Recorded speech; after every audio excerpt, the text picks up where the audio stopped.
There we are. We're live. We are. Yay! It's Suzie and Matt. It's Suzilla. We're doing a Tuesday Suzilla today. Yes. We're here at the Wenatchee Full Service Enrollment Center, otherwise known as our office, where we help people with their health insurance and discuss odd things on the internet. Yes. It's one of those weird things because as insurance producers, we must take ethics class. Yes, and I'm required as a pharmacy technician also. Yeah, I think more professions probably should. Yeah.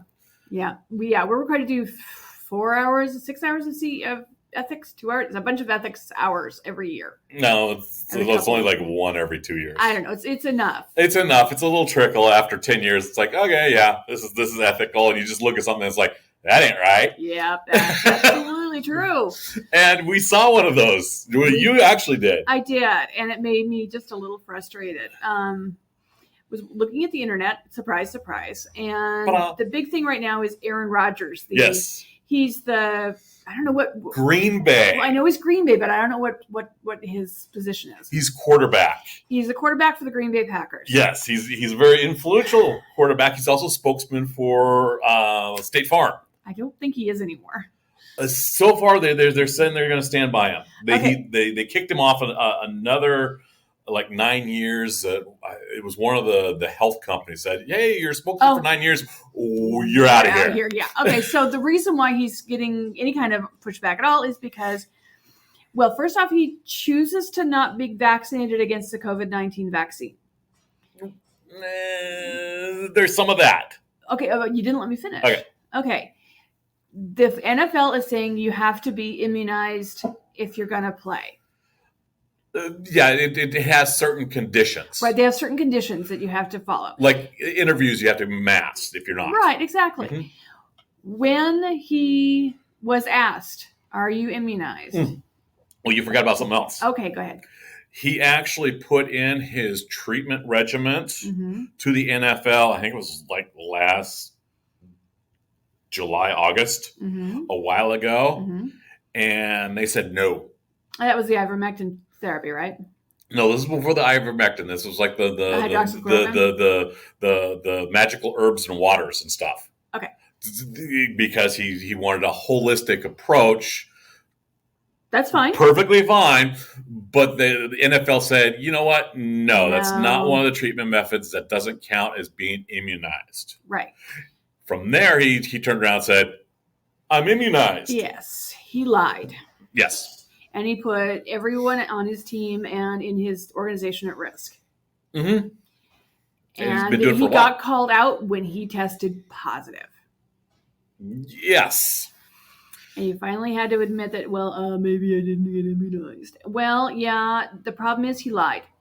If you don't want to get immunized and, take and then go through the proper steps or take the consequences, that's on him.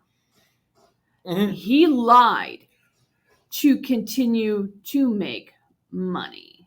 Yeah. And play football. Well, that's unethical. I'm just thinking it's like, he got in that huddle next to everybody, breathing on them. It's like, bro, you don't have my back. You're trying to kill me. You're trying to mess up my game by your whatever brilliant scheme you've got going on. Mm-hmm. And think about linebackers that were trying to sack him from other teams. Well, that's going to be a little harder. It's your teammates. No, I know. You're the guys that you hang out with in the locker room, the guys you're huddled with, the guys you snuggle with on the sidelines because it's freaking cold in Wisconsin. I know, but the head-to-head conversations with your coaches, the all of it, the press conferences with a room full of reporters and other team members. Yeah. You're not being a leader here, dude. It's not that you're only going to be a leader. You're not being a good team member. No, you're putting others at risk. Yes. And it's just like, oh my gosh, and then you're lying about it. That's the key. Like I said, if he wanted to do this and be upfront about it and say, "This is what's happening. This is what I choose to do," fine. I'll call you an idiot, but it's fine. He lied. That's your ethical line. Yeah, that's your ethical line right there. He flat out said, "Oh no, I'm inoculated, I'm immunized, I'm no problem." Yeah, he lied. And Terry Bradshaw actually called him out for that. Big time. And Terry Bradshaw's old school Steelers quarterback. Yeah, he takes care of his team. You take care of your team because they take care of you. Exactly. And it's like, okay, so the next question is, well, who wants a liar on their team? Exactly. And we know that the COVID vaccine has created a lot of liars. And I actually had somebody try to pull a situational ethics situation on that one. Oh, it's okay because you have the right to know what's in your body. Well, yeah, but you don't have the right to lie about it. There's actually that's misinformation because on those vaccines, it's actually got the list of ingredients. You can look up every single one of them. It's just like crazy talk. The thing. You have to so you're right. There's complete. It's transparent what's in the vaccine. You can dig that up. It's been published all to one end up one end on the other. Yeah. You have the right to not take the vaccine. Absolutely. You also have the right to take, and because you don't, you have to take the consequences of other people who have rights to not have you around them. Mm-hmm. Well, it's weird because there are other anti-vaxxers out there that have popped recently. It's like, oh yeah, I was vaccinated. Just point blank. They're out there creating the situation of saying, oh, you shouldn't be vaccinated, but they themselves are vaccinated. So they're liars. They're liars. See, we've run into that with politicians especially. Politicians is a really good example of that. Politicians have a tendency to flirt with ethics on a regular basis, though. Some do, some don't. Some are incredibly unethical. Some are still holding on to ethics. Very few, unfortunately. One of the most recent ones was the 6 that voted against the infrastructure bill. Right. The progressive Democrats. Because they didn't feel it. But by splitting it up with the Build Back Better bill, it was weakening the system, and they said, no, we're standing up for our constituents. Well, the agreement that was originally struck by Pelosi and company and everybody was that there were going to be twin bills that moved forward. Yeah, we'll move forward together. And then they split up. And they agreed to that because that was their compromise. And then it was turned around. It's like, oh no, you got to vote on infrastructure. Separated at birth. So that's instant. It's like, okay, you're lying to me. And that's one of those big fat liars. So in the 6 that honored that and said, hey, we didn't agree to changing the agreement. We didn't agree to changing the contract that you had with us. We're going to vote no for this, even though it's a good bill. Because it was an unethical move. Yes. Yeah. And the thing is, you can't just pick and choose when to be ethical. That's called situational ethics. That's not that's an unethical way to live your life. Well, you can't pick inside, oh, I'm going to be upfront and ethical about this topic, but I'm going to lie about this topic. You just, it just makes you a liar overall. Yeah. It's one of those things that we when we pick products, because we really do, we pick products. We've been approached more than once to sell products with a track record of not delivering. Yes. That aren't insurance, that are not guarantees, or have very little payout to the consumer. But big payout to the producer. Yeah, big payouts to the sellers. Right. And we've every time we've seen them come to us, and it's like, okay, have you changed these problems? And the answer inevitably is no. Oh, well, there's no problem. Usually the answer is, oh no, there's no problem. There's no problem. And we go, yes, there is, and they go, oh no, there's not. Yeah, and it's like, okay, you're lying to us, and that's okay. We understand the game. We're not gonna forward it on. Right. to our customers. We work very hard to be ethical in this business, in our lives. In our lives. Matt is probably the most honest person you've ever met in your entire flippin' life. He doesn't lie. Don't have to. Exactly, because he has nothing to hide. And it's one of those things people don't understand. It's like, I don't have to lie. Because of who I am and what I do, it is so outrageous people don't believe it. It's true. You know, we've kept our lights on here. We're going on 8 years with no one ever writing us a check. It's true. No customer has ever written a check in our name. It's true. Not for health insurance. Nope. And that is just one of those outrageous things that we do. Well, and it's not just business.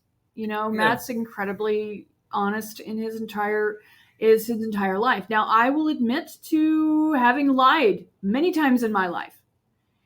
I also have been working incredibly hard to not do that anymore. Mm. And I'm sorry, but I've always seen you as one of the sweetest people out there. Well, yes. And haven't really seen you as a liar. Well, no, but I'm not a big liar. But, you know, there's the white lies. The I'm sorry he's not available lies. Can I...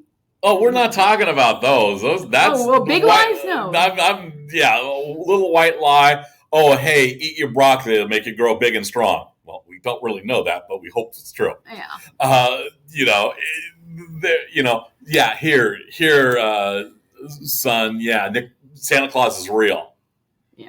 You know, those are. But is that situational ethics? No. Okay.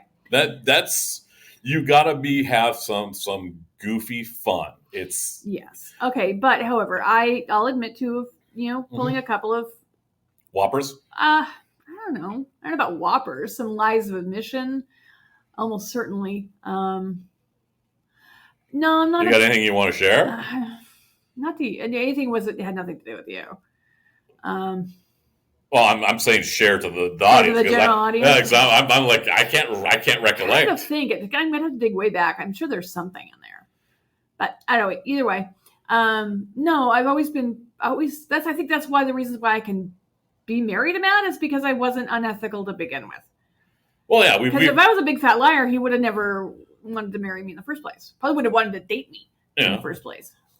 Well, there's been situations where we've been incredibly lied to. Oh, yeah. We've been lied to a lot. And that's because sometimes people lie, and sometimes people lie and have gotten so deep into lying in their lifestyle that they don't know when they don't know when they are lying anymore. It's like, oh, you just need some counseling. You need some help. But either way, but we're also not judging harshly the individuals. We're judging companies that lie to us. Oh yeah, there are always 3 responses to any conversation. Mm-hmm.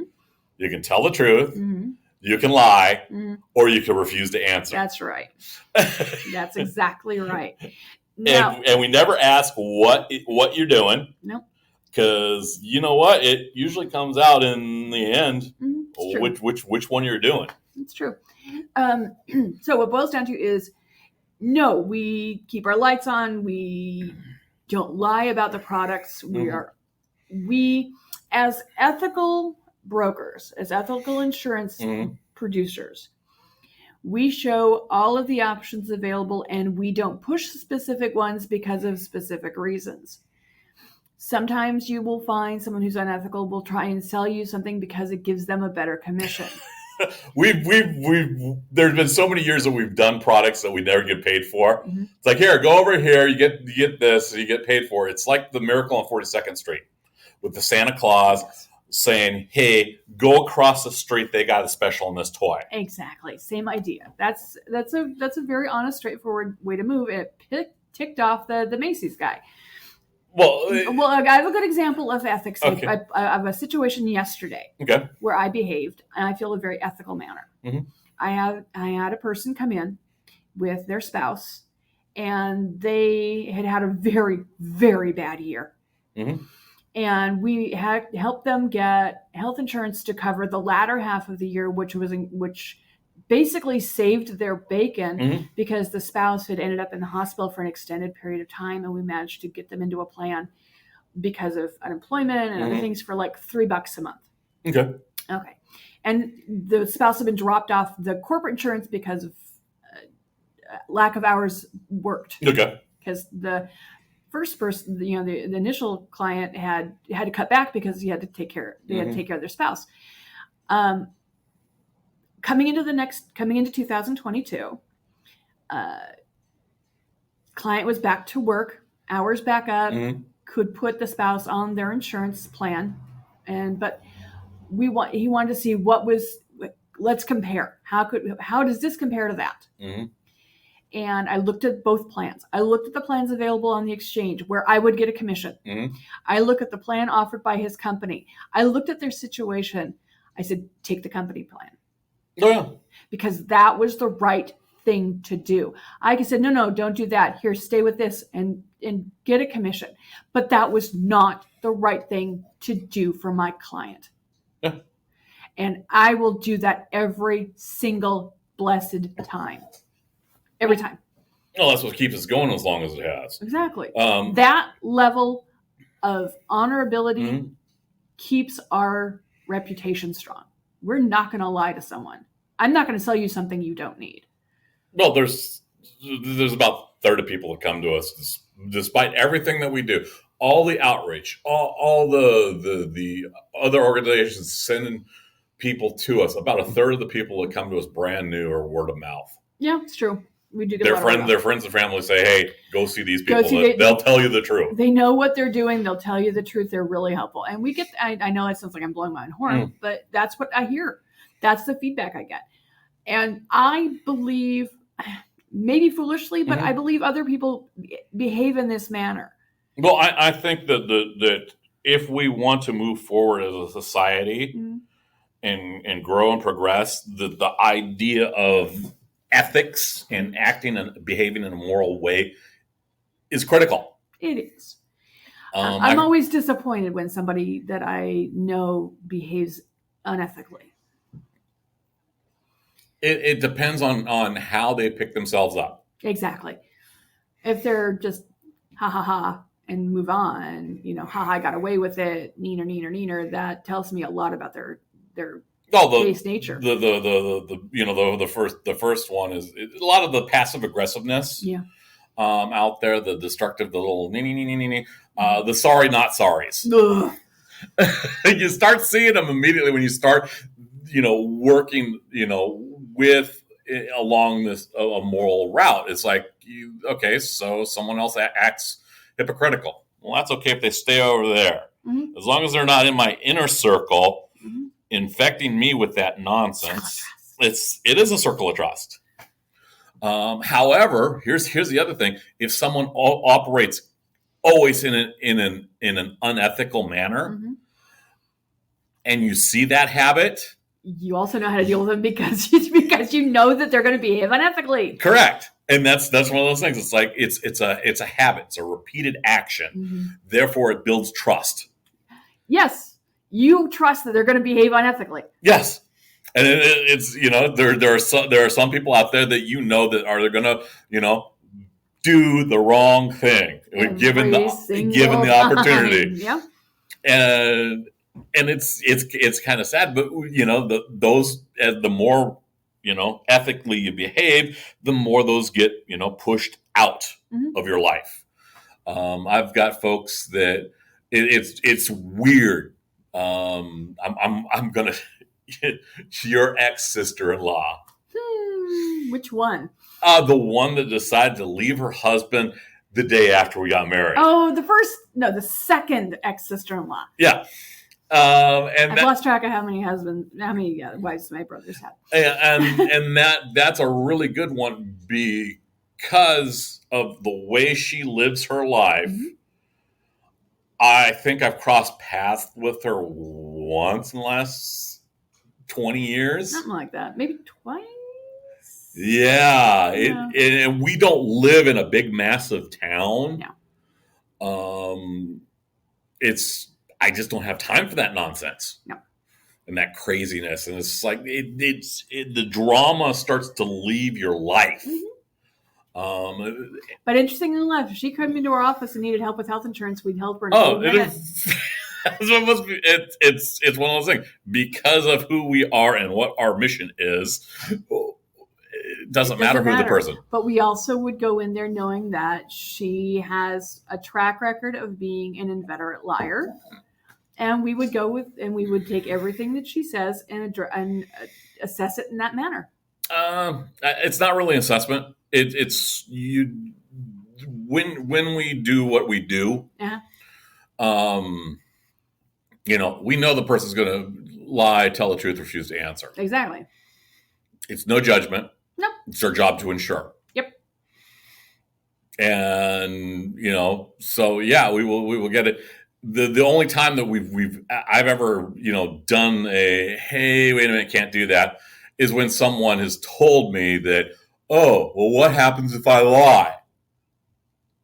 You won't get this policy from me. Yeah. Because that's insurance fraud, and I don't want to be part of insurance fraud. I've straight up told somebody that. I've had a couple. The funniest one I had was we get various levels of immigrants. Mm-hmm.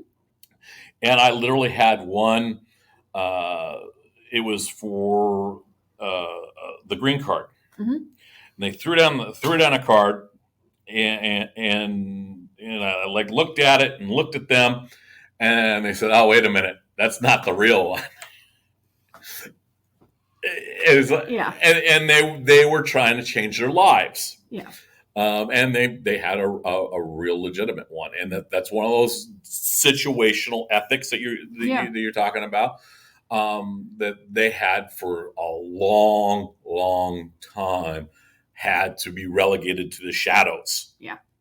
And here I was doing legitimate business, mm-hmm. and it's like, no, we do legitimate business. Mm-hmm. And they realized that, and they corrected it. Mm-hmm. And it's one of those things that like I said, it becomes a habit to do legitimate business. Yep. It can also become a habit to do illegitimate business. Yeah, it really depends on the association around you. Oh yeah, absolutely. The more you deal with liars, the more you'll be inclined to lie. Yeah, it's important to have people around you that promote you mm-hmm. in an ethical manner. Correct, and to be able to support them in a like way. Mm-hmm. And I was talking to one of our folks up north who said that they moved to Okanagan County, and they were the first one of their generation to have their wealth decrease. Mm-hmm. And I had to fess up to them admittedly that it's there is a ton of opportunities up there. Mm-hmm. It just takes some passion, takes a little bit of thinking differently, mm-hmm. and you surround yourself with entrepreneurs that are focused on doing just that, mm-hmm. on changing, and it is a virtual gold mine up there. Potentially, yes, but you've really got to get your head into that particular area and mm-hmm. how they think up there. Well, it's not on how they think up there. It's how, because one of the biggest problems up there uh-huh. and down here uh-huh. and probably everywhere yes. from what I've seen in rural America is there's a group of individuals that have money mm-hmm. and want to retain it. Yes. And they're threatened by people who come in that are either up and comers mm-hmm. or have come into the area and want to do some improvements. And for some reason, that particular old school group of people think that these new people are going to take money from them. Mm-hmm. It's like, just because they're trying to build a business doesn't mean they're trying to steal from you. Yeah. And there's a certain level of conflict there. And it's it's that there's a level of being disingenuous. Yeah. And I saw that with like the Chamber of Commerce. Yeah. Right into that. The Chamber of Commerce is really good at promoting corporate aspects. Yes. While individual mixers are okay occasionally, but when you get down to it, they are a corporate interest group and big business group, not necessarily small business. Yeah. And I've advocated many times that, hey, we need small business doing small business things. Which is what a Chamber of Commerce should be doing, in my opinion, because they're trying to build out the local businesses, which the majority of which are small businesses. Yeah, but that mission's changed. That mission changed in like the 80s. Okay. And that thought group, it's very similar to the NRA changing from a, hey, let's promote gun safety to, hey, let's be industry lobbyists. Yes. Was it a positive change to make those updates?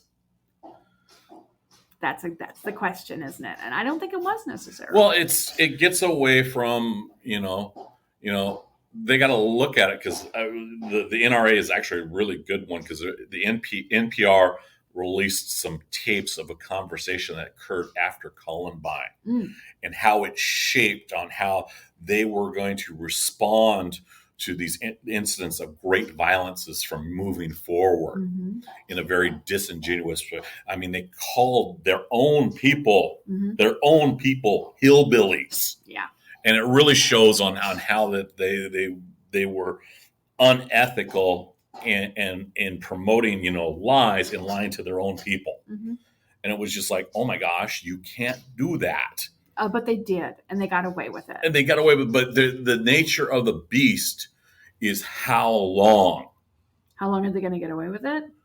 Yeah, well, because right now they've been in upheaval for quite a while now. Yeah, they're having financial issues. They're bankrupt. Exactly, and then their leadership is a disaster. It's really interesting how this has fallen apart because of that shift. And it's because at the end of the day, lying makes you poor. It makes you spiritually poor. It makes you financially poor. There are those that would argue that. Not the spiritually part, because I'm totally on board with that, but there are those that would say that the lying will make you rich.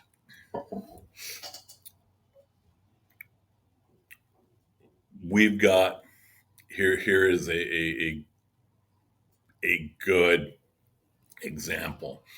If you have a car lot in town that is continually putting out bad cars. You're gonna fail because you're gonna have a lousy reputation. People are gonna get they're a bunch of liars that'll sell you a lemon. Yeah. Yes. That's a local situation. What about the big guys? The Elon Musks, the Jeff Bezos, the Bill Gates. Do we think that they told the truth for everything that they've done?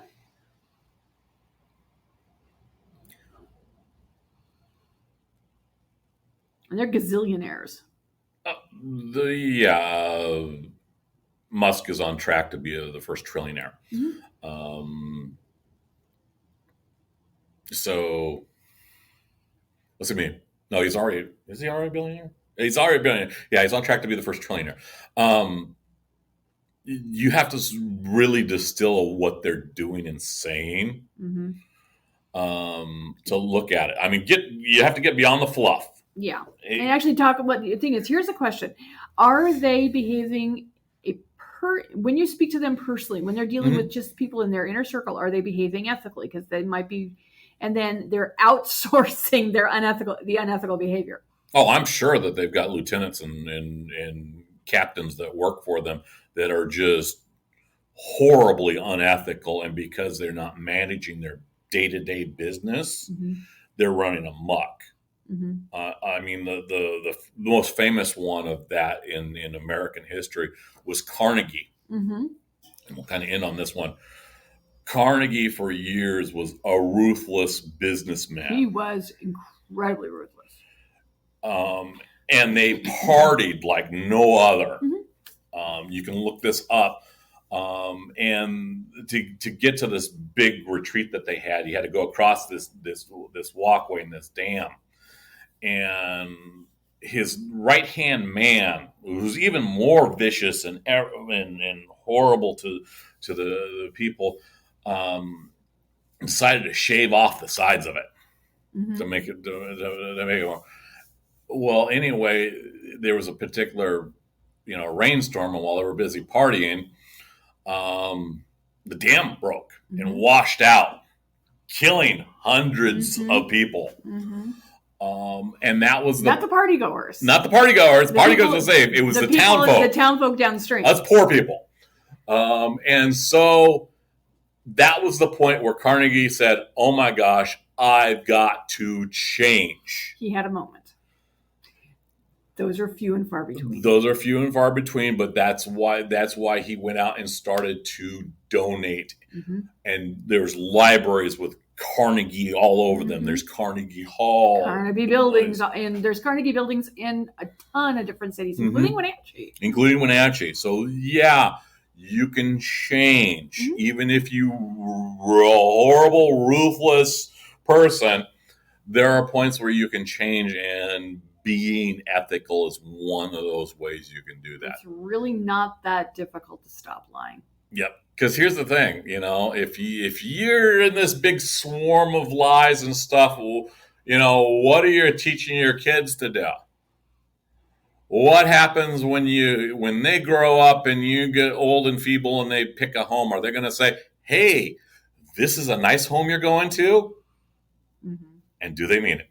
That's the question. That's a good place to stop. All right. Have a good day. Have enjoyed. Thank you for joining us on Suzie. We'll be back next week, probably. All right. Bye. Bye.